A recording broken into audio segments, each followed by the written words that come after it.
Mix এডুকেশনের পক্ষ থেকে তোমাদের আন্তরিক শুভেচ্ছা অভিনন্দন। তোমরা যারা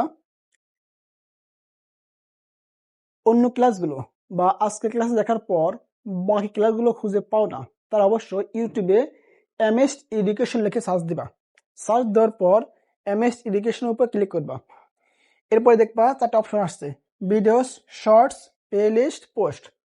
এরপর তোমরা প্লেলিস্টে ক্লিক করবা। প্লেলিস্টে ক্লিক করার সঙ্গে সঙ্গে তোমরা কোন ক্লাসে ভিডিও দেখতে চাও বা ক্লাস দেখতে চাও ওই ক্লাসের উপরে ক্লিক করলে তোমাদের প্রতিটা ক্লাস সুন্দরভাবে শেয়ার অনুসারে দেওয়া আছে। তোমরা তোমাদের পছন্দ অনুসারে ক্লাসগুলো দেখতে পাবা।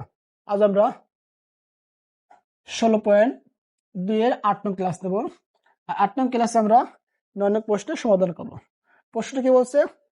একটি সামান্তরিকের বাহুর দৈর্ঘ্য 30 সেন্টিমিটার। একটি সামান্তরিকের বাহুর দৈর্ঘ্য 30 সেন্টিমিটার এবং 26 সেন্টিমিটার। এর ক্ষুদ্রতম কর্ণ 28 সেন্টিমিটার হলে অপর কর্ণের দৈর্ঘ্য নির্ণয় করো।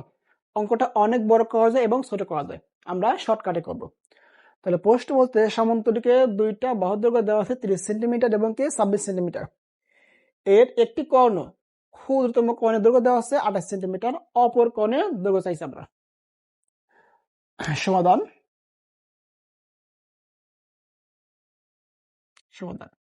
কি দেওয়া আছে? ধরি সামান্তরিকের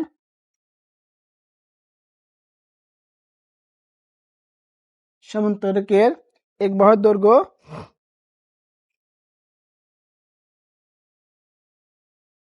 সামান্তরিকের বাহুদ্বয়ের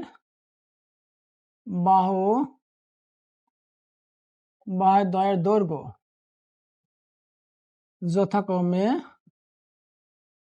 যথাক্রমে এ সমান 30 সেন্টিমিটার, বি সমান 26 সেন্টিমিটার এবং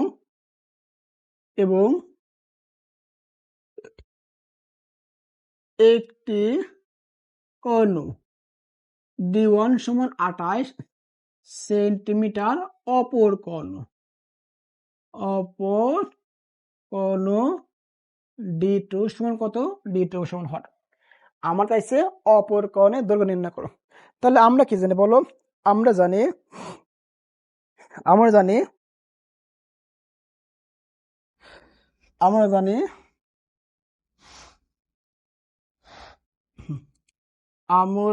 কি জানি বলো?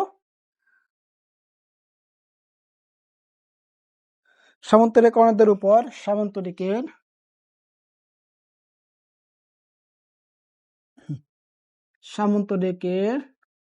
কর্ণ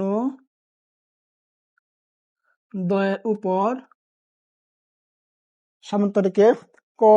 উপর অঙ্কিত বর্গক্ষেত্র দ্বয়ের ক্ষেত্রফলের সমষ্টি অঙ্কিত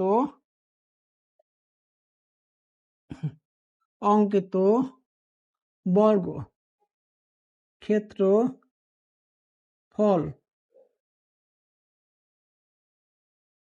দ্বয়ের সমষ্টি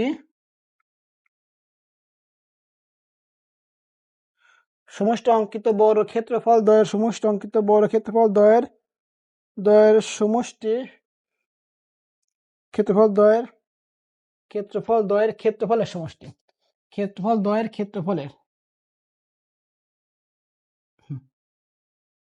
ক্ষেত্রফলের সমষ্টি ক্ষেত্রফলের সমষ্টি এর বাহুগুলোর উপর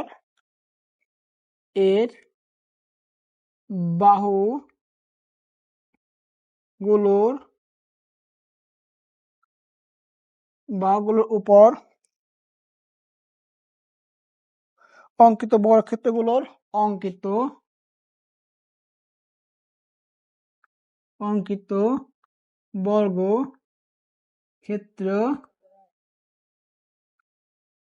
বর্গক্ষেত্রগুলোর ক্ষেত্রফলের সমষ্টির দ্বিগুণ। ক্ষেত্রফলের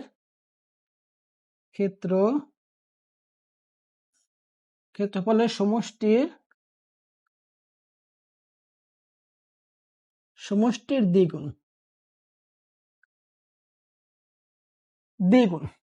এই লাইনটা একটু বোঝো কি বলছে। আমরা জানি সামান্তরিকে কর্ণদের উপর একটা কর্ণ ছিল D1, আরেকটা কর্ণ ছিল D2। অঙ্কিত বর্গক্ষেত্রফল দ্বয়ের ক্ষেত্রফলের সমষ্টি। তাহলে D1 একটা কর্ণ, D2 আরেকটা কর্ণ। এই দুটো কর্ণ নিয়ে দুইটা বর্গক্ষেত্র অঙ্কন করব। এই বর্গক্ষেত্রের ক্ষেত্রফল, তাহলে আমরা কি জানি D1 একটা বাহুর দৈর্ঘ্য মনে করে, এই কর্ণটা একটা বাহুর দৈর্ঘ্য। D1 একটা কর্ণ, এর বাহুর দৈর্ঘ্য বর্গ, ক্ষেত্রফল তার মানে বাহুর দৈর্ঘ্য তার হোল স্কয়ার, D2 তার হোল স্কয়ার, সমষ্টি মানে যোগফল। যে সমান্তরিক কর্ণদ্বয়ের উপর অঙ্কিত বর্গ ক্ষেত্রদ্বয়ের ক্ষেত্রফল দ্বয়ের ক্ষেত্রফলের সমষ্টি। একটা কর্ণ ছিল D1, আরেকটা কর্ণ ছিল D2। এই দুইটা কর্ণকে দুইটা বর্গক্ষেত্রে বাহু ধরা হয়েছে, তার ক্ষেত্রফলের সমষ্টি। তাহলে D1 তাহলে স্কয়ার, D2 তাহলে স্কয়ার, মাঝখানে প্লাস সমষ্টি এর বাহুগুলোর উপর। এর বাহু ছিল কত? সামান্তরিকের বাহু ছিল একটা ছিল A, একটা ছিল A, একটা ছিল কত? একটা ছিল B। তাহলে বাহুগুলোর সমষ্টি, বাহুগুলোর উপর অঙ্কিত বর্গক্ষেত্রগুলোর ক্ষেত্রফলের সমষ্টির দ্বিগুণ। এই দুটা বাহু আছে না, এই দুটা বাহু দ্বারা গঠিত বর্গক্ষেত্রের ক্ষেত্রফলের সমষ্টির দ্বিগুণ। একটা বাহু ছিল A তাহলে স্কয়ার, একটা বাহু ছিল B তাহলে স্কয়ার। কখন বলো? দ্বিগুণ, A এর দ্বিগুণ। এটাকে দেখতে পারি প্রশ্ন মতে বা শর্ত অনুসারে লিখতে পারি। তাহলে তোমাদের এই এক লাইন বোঝার যে দুইটা কর্ণ সামান্তরিকে কর্ণদ্বয়, একটা কর্ণ ছিল D1, একটা কর্ণ ছিল D2। এই দুইটা কর্ণ দ্বারা দুইটি বর্গক্ষেত্র অঙ্কন করব, তার ক্ষেত্রফল। তাহলে D1 তাহলে স্কয়ার, D2 তাহলে স্কয়ার। এদের সমষ্টি বাহুগুলোর উপর অঙ্কিত বর্গক্ষেত্রগুলোর ক্ষেত্রফলের সমষ্টি। একটা বাহু ছিল A, আরেকটা বাহু ছিল B। তাদের বর্গক্ষেত্র, তাদের অঙ্কিত বর্গক্ষেত্রগুলোর, তার মানে এই দুইটা বাহুর দ্বারা বর্গক্ষেত্র অঙ্কন করব, তাদের ক্ষেত্রফলের সমষ্টির দ্বিগুণ। তাহলে একটা বাহু A স্কয়ার, B স্কয়ার, সমষ্টি প্লাস সমষ্টি দ্বিগুণ। এইখান থেকে আমরা একটা মান বের করব, কার মান? D2 এর মান। D1 একটা মান আছে কত বলো? D1 এর মান আছে 28, তাহলে স্কয়ার প্লাস D2 টু পাওয়ার স্কয়ার 2 ইনটু এর মান দাও, এর মান ছিল 30 হোল স্কয়ার, বির মান ছিল কত? 26 হোল স্কয়ার। বা এটা আমরা কিন্তু শুধু ক্যালকুলেশন করব।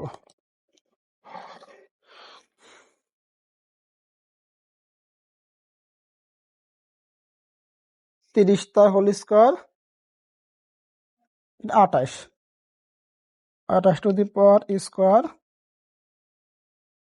784 plus D to the power square 2, 3 3 9, 900 plus 26 এর উপর স্কয়ার, 26 তার উপর স্কয়ার 676। বা 784 plus D square 2 is equal to, এটা যোগ করব প্লাস 2 দ্বারা ভাগ করব, 2 দ্বারা গুণ করব, প্লাস কত?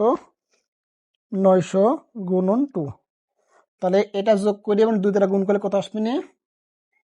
3152। বা D to the power square 2 is equal to 3152 minus 884, বাদ দাও, সরি 784। বা D to the power square 2 equal to 2368। বা মাইনাস স্কয়ার, ডানিদা কত হবে? রুট হবে 2368, বর্গমূল করো। অতএব D2 ইকুয়াল টু 48.62 এত সেন্টিমিটার। তাহলে অপর কর্ণের দৈর্ঘ্য কত পাইছি? অপর কর্ণের দৈর্ঘ্য 48.66 সেন্টিমিটার।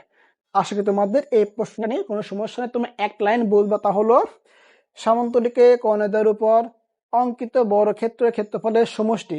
সামান্তরিক দুইটা কর্ণ ছিল, একটা কর্ণ D1 আর একটা কর্ণ D2। এদের ক্ষেত্রফল মানে এদের কিন্তু ক্ষেত্রফল দুইটা কর্ণ দ্বারা, ওই দুটো কর্ণ তুমি বর্গক্ষেত্রের বাহু বিবেচনা করো, তার ক্ষেত্রফল আমরা কি জানি বর্গক্ষেত্রের ক্ষেত্রফলের সূত্র কি বাহুদৈর্ঘ্য হোল স্কয়ার, তাহলে একটা বাহুদৈর্ঘ্য D1 হয় আর একটা D2 হয়, তার ক্ষেত্রফল D1 তা হোল স্কয়ার D2 তা হোল স্কয়ার, সমষ্টি মানে প্লাস। এবং এবার বলছে সমষ্টি এবং বাহুগুলোর উপর অঙ্কিত বর্গক্ষেত্রের ক্ষেত্রফলের সমষ্টির দ্বিগুণ। বাহু ছিল একটা এ, একটা ছিল বি, তাহলে এই দুইটা বাহু দ্বারা বর্গক্ষেত্র অঙ্কন করব, তার ক্ষেত্রফলের সমষ্টি তাহলে এ স্কয়ার প্লাস বি স্কয়ার। কয় গুণ? দ্বিগুণ, এই যে 2। এরপর আমরা ক্যালকুলেশন করছি, দিয়ে একটা মান বের করছি। আশা করি ইনশাআল্লাহ তোমাদের 9 নং প্রশ্ন নিয়ে কোনো সমস্যা নেই। ভালো থেকো, সুস্থ থেকো, আল্লাহ হাফেজ।